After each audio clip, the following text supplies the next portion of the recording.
নমস্কাৰ, মোৰ নাম হাবিলুদ্দিন নিৰক্ষৰ কবি, ঘৰ মোৰ গুনিয়ালগুৰি, জিলা বাৰপেটা, অসম।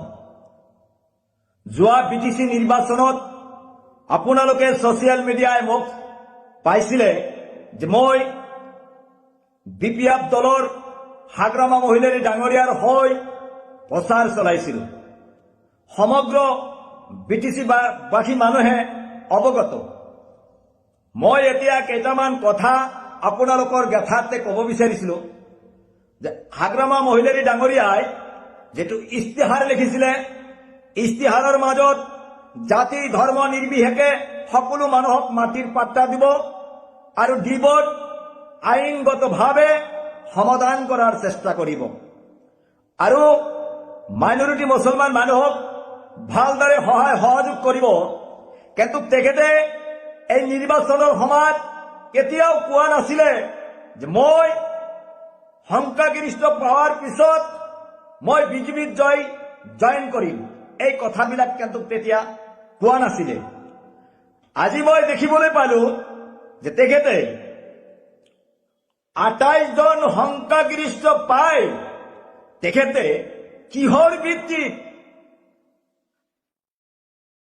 ৰাতিৰ ভিতৰত হাও হাতেৰে ভোট লৈ বাও হাতেৰে বিক্ৰী কৰিলে, এই বস্তুটো মই বুজি নাপালো।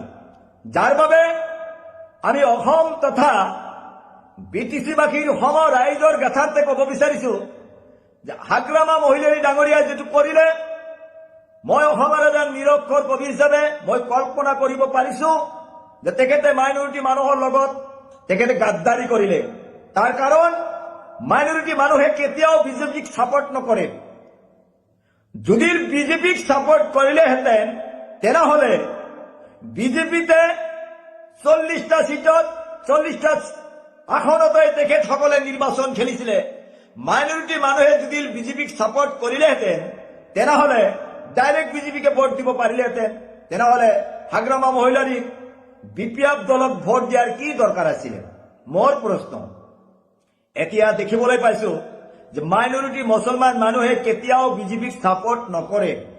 একমাত্ৰ হাগ্ৰামা মহিলাৰী ডাঙৰীয়াৰ চৰকাৰ কৰিব বুলি আশাই মাইনৰিটি মানুহে তেখেতক ভোট দিছিলে। কিন্তু লাষ্টত যাই দেখিবলৈ পোৱা গ'ল তেখেতে ৰাতিৰ ভিতৰত তেখেতে বিজেপিৰ পৰা সিংগেল এজন মিনিষ্টাৰ পাইছে। এজন মিনিষ্টাৰ পাই আৰু তেখেতে 3টা ইয়াম দি দিলে বিজেপি। মোৰ প্ৰশ্ন, সেই মিনিষ্টাৰৰ কাৰ্যকাল আছে 4 মাহৰ পৰা 5 মাহ আৰু ইয়ামৰ কাৰ্যকাল আছে 5 বছৰ। তেখেতে কৈ আছে যে মই 1 টকা দি 2 টকা আনো। তেনেহলে এই কথাষাৰত মই বুজিবলৈ পোৱা নাই যে এটা মিনিষ্টাৰৰ কাৰ্যকাল মাত্ৰ 5 মাহ বা 4 মাহ আছে, তাৰ পিছতে সৰকাৰ ভাঙি যাব আৰু ইয়াম যে দিলে তেখেতে তাৰ কাৰ্যকাল হল 5 বছৰ। এই বস্তুটো মই বুজি নাপালো। অসমৰ এজন নিৰক্ষৰ কবি হিচাপে আমি তেখেতৰ হৈ প্ৰচাৰ চলাইছিলো। আজি মই বিটিচিবাসীৰ সম ৰাইজৰ ওচৰত মই দুখ প্ৰকাশ কৰি আছো যে এনে ক্ষেত্ৰত তেখেতে যি ধৰণে পাব্লিকৰ সন্মুখত এডভাৰটাইজ কৰি বক্তব্য ৰাখি ভোট ললে, আজি তেখেতে উল্টা খৰ মাৰিলে। এই কথাষাৰৰ মাজত মোৰ আপত্তি আছে। 26ৰ নিৰ্বাচনত আমি মাইনৰিটি মানুহে তেখেতে ভাবিছিলে যে 26টা জাতি বিটিচিত আছে, কিন্তু মাইনৰিটি মুছলমান জাতি 2 নম্বৰ পজিশনত আছে। সেই জাতিটোক প্ৰতাৰণা কৰি তেখেতে ভোট লৈ এক ৰাতিৰ ভিতৰত তেখেতে বিজেপিৰ লগত এলায়েন্স হৈ গল। এইটোৰ কাৰণ মই বুজি নাপালো। সেইবাবে আমি যেটো ভাবিছো, মোৰ কল্পনা যে 26ৰ নিৰ্বাচনত বিটিচিবাসী ৰাইজে ইয়াৰ প্ৰত্যুত্তৰ বেলেট পেপাৰৰ মাজেৰে দিব।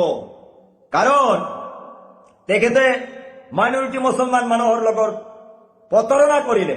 কাৰণ তেখেতে এই কামটো মোৰ বোধেৰে ভাল কৰা নাই। সেইবাবে মই অসমৰ এজন নিৰক্ষৰ কবি হিচাপে আখৰিক জ্ঞান যেহেতু মোৰ নাই, সেইবাবে কিজানি মই অলপ তেখেতৰ হৈ প্ৰচাৰ চলাটো মই অলপ ভুলি কৰিলো নেকি। এনেকুৱা মোৰ অনুভৱ হৈছে। এতিয়া কথা যে আপোনালোকে ২৬ৰ নিৰ্বাচনত আপোনালোকে বিবেক বিবেচনা কৰি যি দলে চৰকাৰ কৰিলে আমাৰ মাইনৰিটি মুছলমান মানুহৰ লাভালাভ হ'ব সেইফালে অলপ চিন্তা কৰিব। আমি বিজেপিত কেতিয়াও মাইনৰিটি মুছলমান মানুহে ছাপোৰ্ট নকৰো।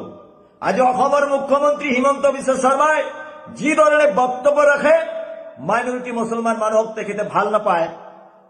গতিকে মুছলমান মানুহে বিজেপি কেতিয়াও ভোট নিদিয়ে, কিন্তু আমাৰ হাগ্ৰামা মহিলাৰী ডাঙৰীয়াই আমাৰ পৰা ভোট তেখেতে লৈ ৰাতাৰাতিৰ ভিতৰত তেখেতে এলায়েন্স হৈ গ'ল বিজেপিৰ লগত। এই কথাষাৰ মই বুজি নাপালো। আৰু তেখেতে নিৰ্বাচনৰ সময়তে কিন্তু বক্তব্য ৰাখিছিলে যে মোৰ লগত টকা নাই, মই মাটি বিক্ৰী কৰি ইলেকশ্যন খেলি আছো। তেনেহলে মই অসম তথা ভাৰতবৰ্ষৰ মানুহৰ সন্মুখত এটা প্ৰশ্ন কৰিব বিচাৰিছো যে কাৰ্যকাল পোৱাৰ কাম তেখেতে ষ্টাৰ্টে কৰিব পৰা নাই, ১.৫ কোটি টকা দি গাড়ীটো কেনেকৈ ললে? এই কথাষাৰ মই বুজি নাপালো। সেইকাৰণে কৈ আছো বিটিচিবাসীৰ ওচৰত মই এজন নিৰক্ষৰ কবি হিচাপে মই দুখ প্ৰকাশ কৰিছো যে এনে পৰিস্থিতিতে তেখেতে ভোট লৈ এই কামটো যে কৰিব মই কেতিয়াও ভবা নাছিলো।